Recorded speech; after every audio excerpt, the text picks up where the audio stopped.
Hello friends, मैं मानवीर सिंह आपके अपने वागाड एकेडमी का ऑनलाइन यूट्यूब चैनल पर स्वागत करता हूं।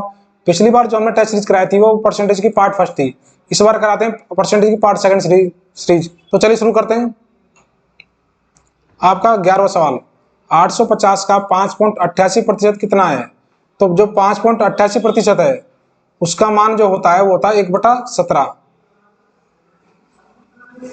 1/17 को आप लिख सकते हो 5.88%। तो 850 का 1/17 भाग होता है 50। यही आपका आंसर है। तो चलिए शुरू करते हैं दूसरा सवाल। एक परीक्षा में उत्तीर्ण प्रतिशत कुल अंक का 35% है। एक छात्र ने 300 अंक प्राप्त किए और वह 50 अंकों से अनुत्तीर्ण हो गया, तो कुल प्राप्त अंक कितने हो गए? देखो, पास होने के लिए उसको अंक चाहिए थे 350, उसके अंक आए थे 300। अगर 50 अंक और मिलते उसके तो होता पास, और पासिंग मार्क जो है वो है 35%। तो 1% का मान कितना हो गया? वो हो गया आपका 350। तो 10। तो 100% का जो मान होगा वो आ जाएंगे आपके 1000। ये आपका आंसर है। तो चलिए अगले सवाल की ओर। एक आयत की लंबाई में 20% की वृद्धि और चौड़ाई में 30% की कमी होने पर एक आयत के क्षेत्रफल में कितने परसेंट का बदलाव होगा? तो देखिए, सबसे पहले आयत का क्षेत्रफल होता है लंबाई गुणा चौड़ाई। तो आप इसको लिखो पहले, लेंथ इंटू विड्थ। लंबाई में कितने परसेंट की वृद्धि थी? 20% की। तो 20% जो फ्रैक्शन फॉर्म होती है वो होती है 1/5। और जो चौड़ाई की है 30% की कमी, इसका मतलब होता है 3/10। तो लंबाई अगर पहले 5 थी, लंबाई अगर पहले 5 थी तो बढ़ने के बाद वो होगी 6। और चौड़ाई अगर पहले 10 थी तो घटने के बाद होगी 7। तो देखो, पहला जो एरिया था वो था 5 × 10 यानी 50। और जो बाद में जो क्षेत्रफल हुआ घटने के बाद, लंबाई होगी आपकी 6 और चौड़ाई होगी आपकी 7, तो क्षेत्रफल होगा 42। तो 8 का बदलाव हुआ, 8 का बदलाव हुआ 50 पर। परसेंटेज निकालना 100 से गुणा करना है। तो आपकी 16% की कमी हुई थी। यही आपका आंसर है। चले अगले सवाल की ओर। ए बी से 50% कम है। सी ए व बी के बीच के अंतर का 40% है। तो सी ए का कितना परसेंट है? तो देखते हैं। सबसे पहले तीनों का मान लिख लो आप, A ratio B ratio C. अब देखो, बी दिया हुआ है 100, बी मान लेते हैं 100 को। एक मान कितना हो जाएगा? 50% कम यानी 50। और सी का जो मान है वो ए और बी के बीच के अंतर का 40% है। तो ए और बी के बीच का अंतर है 50। इसका जो 40% यानी 2/5, 40% का फ्रैक्शन फॉर्म होती है वो होती है 2/5 पेनी के रूप में। तो सी का जो मान आएगा वो आएगा आपके 20। पूछा क्या है इसमें? सी ए का कितना परसेंट है? तो जो सी का मान है 20, पूछा किससे? ए से। ए का मान है 50। परसेंटेज निकालना है, 100 से गुणा करना है। तो सी ए का 40% है।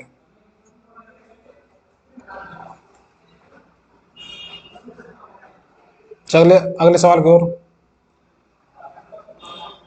किसी शहर की जनसंख्या 1 लाख है जिसमें 3/10 भाग पुरुष हैं, बाकी महिलाएं हैं, तथा 2/5 भाग पुरुष हैं। तो बताओ विवाहित पुरुषों की जनसंख्या और विवाहित जनसंख्या का प्रतिशत। तो देखो, इन तरह के सवालों करने के लिए सबसे पहले एक तरफ पुरुष और एक तरफ महिला। तो 3/10 भाग पुरुष हैं, 3 भाग पुरुष हैं, तो महिलाओं के भाग हो जाएंगे 7। अब 10 तो टोटल माना हुआ है इसने, जो 10 का मान जो दिया हुआ है वो दिया हुआ है 1 लाख। 1 लाख में से 30,000 हो जाएंगे पुरुष, तो बाकी महिलाएं हो जाएंगी, यानी 70,000 महिलाएं होगी। अब इसमें कहा 2/5 भाग पुरुष विवाहित हैं, तो इसका 2/5 भाग यानी 12,000। 12,000 पुरुष की जनसंख्या विवाहित है, और तो महिलाओं की जनसंख्या कितनी होगी विवाहित? वही 12,000 होगी।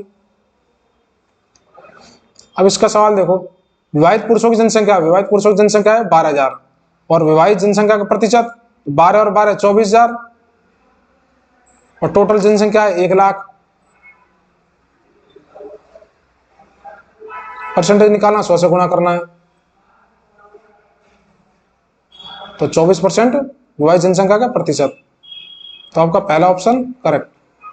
चलिए अगले सवाल की ओर। ए बी से 14.2/7% अधिक है, बी सी से 30% कम है तथा सी से डी 40% अधिक है, तो ए डी का कितना परसेंट है? तो देखो सबसे पहले आप तीनों का मान, चारों का मान लिख लीजिए, A ratio B ratio C ratio D. अब देखो इस तरह के सवालों करने के लिए सबसे पहले सी से चालू करते हैं। सी से डी 40% अधिक है, मान लो सी का मान 100 है तो डी का मान होगा 140।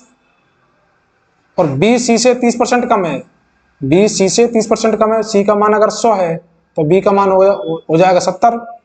अब ए का मान है वो बी से 14.2/7% अधिक है।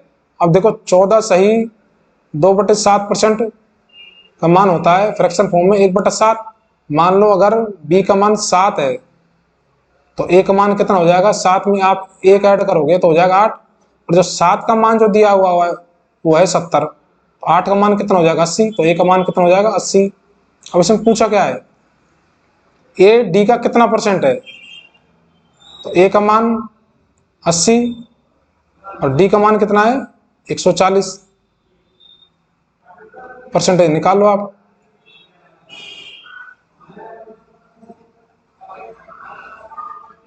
400/7, 400/7 को लिख सकते हो आप 57 सही 1/7%। ये आपका आंसर है। चलिए अगले सवाल की ओर।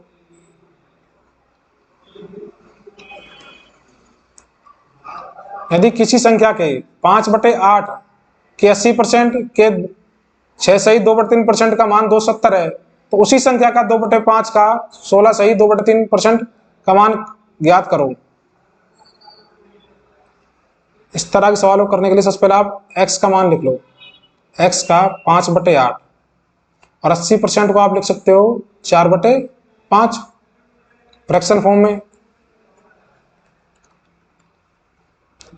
क्या 6 सही 2/3, 6 सही 2/3 को आप लिख सकते हो 1/15। इसका मान दिया हुआ है 270। अब आप कैलकुलेट करो इसको,